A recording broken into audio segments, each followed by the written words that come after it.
Hello నమస్తే. ఈరోజు నేను పార్ట్నర్ చేస్తాను ఎన్టీఆర్ సినీ బిజినెస్ అండి. సరే ఓకేదానా కాస్త వీడియో సబ్స్క్రైబ్ చేసుకో.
అదేవిధంగా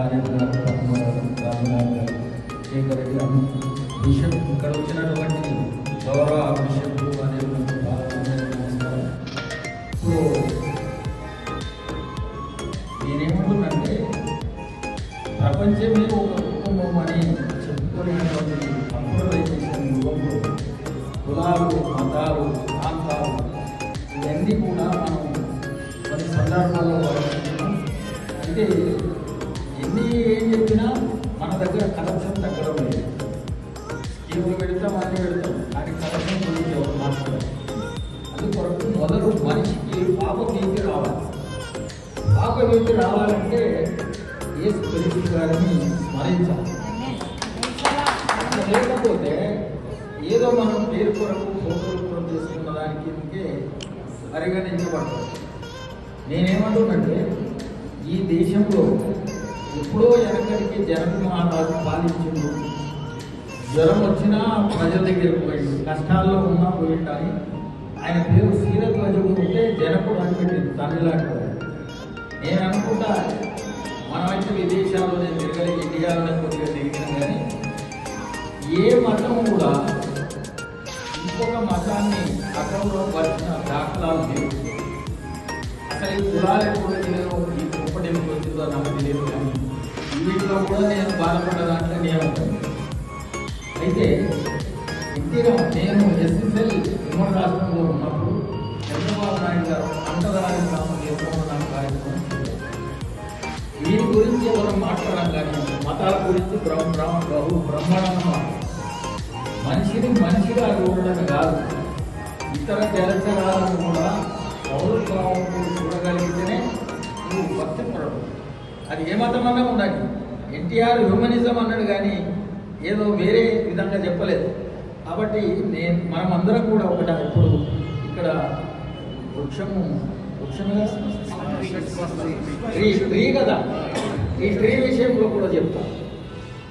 కొన్ని శాస్త్రాల్లో ఏముందంటే 10 సేద బావులు ఒక దిగుడు బావితో సమానం, 10 దిగుడు బావులు ఒక చెరువుతో సమానం, 10 చెరువులు ఒక కొడుకుతో సమానం, 10 మంది కొడుకులు ఒక ట్రీతో సమానం.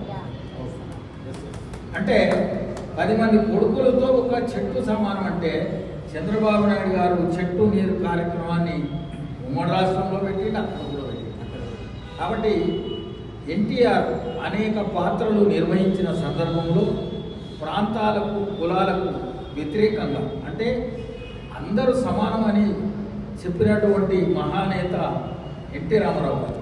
అదేవిధంగా ఈ ప్రజల సెక్రటేరియట్నే ఊర్లకు తీసుకుపోయిన పెద్ద ఆయన చంద్రబాబు నాయుడు గారు. ఇంతకంటే రాజకీయ పరిస్థితులు ఏముంటుందో నాకు తెలియదు కానీ ఆయన రాజనీతిజ్ఞుడు, రాజకీయ నాయకుడే కాదు, రాజనీతిజ్ఞుడు. రాబోయే తరాల కొరకు ప్రణాళిక చేస్తాడు. రాజకీయ నాయకుడు 5 ఏళ్లకోసారి ఎట్లా గెలవాలని చేస్తాడు. నేను అనుకుంటా చంద్రబాబు నాయుడు గారు ఆయన రాజనీతిజ్ఞుడు. అందుకొరకు మరి ఇక్కడ ముస్లింల గురించి కానీ క్రైస్తవుల గురించి కానీ ఎవరిది ఏమున్నా సర్వమత సామరస్యము, జాతి మతములు సున్నా, నిహము సున్నా. జాతి లేదు, మతం లేదు. హైదరాబాద్ రావాలంటే 4 త్రోవల నుంచి గమ్యస్థానానికి వస్తాం. అట్లనే దేవుని చేరుకోవడానికి అనేక మార్గాలు. మనం ఇవాళ ఏం చెప్తున్నామంటే ఇవాళ ప్రభుత్వాలు కూడా కులాలు మళ్ళా రాస్తున్నాయి. మరి అది ఎందుకొరకు నాకు తెలియదు కానీ ఈ కులాల వ్యవస్థ అతి ప్రమాదకరమైనటువంటి. నేను చిన్నప్పుడు ఉన్నప్పుడు నన్ను దొడ్ల కొట్టంలో కూర్చోబెట్టి ఆ మాలికలు ఉంటాయి, అట్లాంటి దాంట్లో నీళ్ళు ఊస్తాము. అంటే అంటరానితనం ఎంత డేంజర్ ఉంటుందో అది ఇప్పుడు కూడా మనం అంటాం కానీ ఇంకా ఊళ్ళలో ఉంది. కాబట్టి నేనేమంటున్నానంటే ఈ ప్రపంచంలోనే మరి క్రైస్తవులు అత్యధిక సంఖ్యలో ఉన్నారు ఈ ప్రపంచంలో. మరి ఎందుకున్నారా అంటే బిషప్లు కానీ ఫాదర్ కానీ అన్ని వర్గాలను ఆదరించి హక్కున చేర్చుకున్నందుకే సంఖ్య పెరిగింది.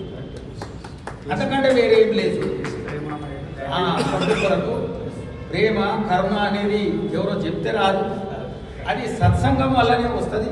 అందుకొరకు మరి వీళ్ళు ఎల్లప్పటికీ కూడా మేము ఎమ్మెల్యేనో ఎంపీ ఏదో ఆశించి పనిచేయచ్చు. వాళ్ళు ఆధ్యాత్మిక అరినతి కొరకే ప్రయత్నం చేస్తున్నందుకు ఈ విషయం వచ్చింది. కాబట్టి తెలుగుదేశం ఎప్పుడు కూడా అన్ని మతాలను గౌరవిస్తుంది. మాకు శత్రువులున్నా మిత్రులున్నా అందరినీ కూడా సమాన స్థాయిలో అది ఉండలే. నేను దాన్ని చూసుకుంటే ఇది పోతుంది. అందుకు నేనేమంటున్నంటే ఉపన్యాసకాలకే మనం తెలుగుదేశం నాయకులను పరిమితం కాకుండా నిత్య జీవితంలో కూడా ఆ విధంగా ఉండాలి. నేను బైబిల్ చదివినా, ఖురాన్ చదివినా, భగవద్గీత కూడా చదివినా, నేను వివేకానంద ఆర్గనైజేషన్లో పనిచేసిన దాంట్లో కూడా ఏమున్నది, ఎక్కడ మతాన్ని కించపరిచే విధానం లేదు. ఆయన కూడా how is religion is nothing but A cow, దాన్ని చక్కగా పోషిస్తే పాలిస్తుంది అని. అందుకు ఈ భూమి మీద ఉన్న సకల జీవులకు సమాన హక్కు ఉన్నది. తెలివైన వాడు దోష ప్రయత్నం చేస్తున్నాడు, అంతకంటే వేరేం లేదు. ఆ దోపిడీ దూరం కావాలంటే యేసు ప్రభువును మీరు నమ్మాలి, స్మరించాలి, పఠించాలి. ఆ పఠించినటువంటి విధానాన్ని ఇతరులకు అందజేయాలి. దీపాన్ని వెలిగించి ఇతర ఇంటి దీపాన్ని వెలిగించినట్లు చేస్తే తప్పకుండా సమాజం బాగుపడుతుంది. ఈ క్రిస్మస్ సందర్భంగా మరి మీరు ప్రతిరోజు యేసు ప్రభువును దళించే వాళ్ళు, పఠించే వాళ్ళు, స్మరణ చేసేవాళ్ళు మీ పాదధూళి మా కార్యాలయంలో వచ్చిన అందువల్ల 10 కాలాల పాటు ఎన్టీఆర్ ఆశయాలు చంద్రబాబు నాయుడు గారి నాయకత్వంలో ఇక్కడ కూడా పురోగతి చెందాలని కోరుతున్నాను.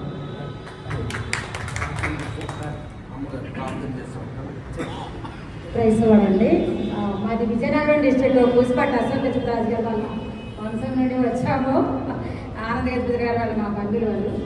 తెలుగుదేశం పార్టీ మాకు అన్న ఎన్టీఆర్ గారు ఉన్నప్పటి నుంచి మా అన్నయ్య వాళ్ళందరూ అధ్యక్షులు విజయనగరం డిస్ట్రిక్ట్లో. నా పేరు సర్వజ భాస్కర్. నేను యేసుక్రీస్తు నమ్ముకొని వచ్చాను. కులం మతం భేదం ఏది లేదని దేవుడు. అయితే ఒకసారి మా చిన్నబ్బాయి నేను హాస్టల్లో చదవనంటప్పుడు చంద్రబాబు నాయుడు అన్న మా వాడిని తీసుకొని చదివించారు. ఇక్కడ మన కొత్తపేటలో ఉంది కదా, మన కృష్ణవేణి గారు. ఇప్పుడు వాడు మంచి పాస్టర్ అయినాడు. దేవునికి ఇస్తాను. హల్లెలూయా. అందుకోసం నేను చాలా అభిమానిస్తాను. ఎక్కడ ఏదైనా కానీ ఇప్పుడు ఏ పరిస్థితిలో కానీ తెలుగుదేశం పార్టీ ఆఫీస్కి మేము అందరం వస్తాం. కానీ మాకు ఇప్పటికిప్పుడే తెలిసింది. మాకు ఒక్కరోజు ముందు తెలిసినా ఇదంతా లేడీస్తో నింపేసేటవాడు మొత్తం. దేవునికి స్తోత్రం. చాలా వందనాలు. నాకు ఇచ్చిన రక్షణ దేవుడు. మరి మేము రాజుల నుంచి వచ్చినా కానీ మాకు ఇచ్చిన రక్షణ మీ అందరికీ యేసుక్రీస్తు ప్రభు దయచేయును గాక. ఆయన యొక్క కృప మనందరికీ తోడేయండిన గాక. మరలా ఇక్కడ సీఎం మన చంద్రబాబు నాయుడు గారు వస్తారని ఆశిస్తూ మనందరం ప్రార్థన చేద్దాం. తప్పకుండా ఆ తెలుగుదేశం పార్టీని మనం గెలిపించుకుందాం. మరలా సీఎం ఆయన కావాలని కోరుకుందాం. Thank you so much.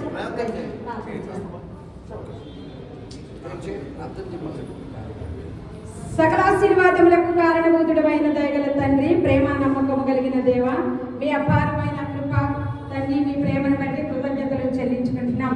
ఈ దినాన్న ప్రభా తండ్రి నాయన, మీరు లోకమునకు దేవుడయుండి మానవుడుగా వచ్చి ఈ మానవులకు తండ్రి పాప విమోచన కొరకు నాయన మీరు రక్షకుడుగా వచ్చి మాకు ఇచ్చిన రక్షణ భాగ్యమును బట్టి మేము స్తుతిస్తున్నాం.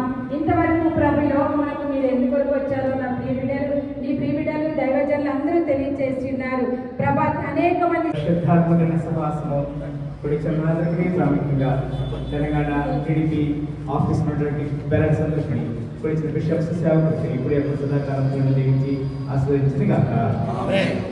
Happy Christmas! Merry Christmas! Merry Christmas! Merry Christmas! రాజులకు రాజుకోటన్నయ్య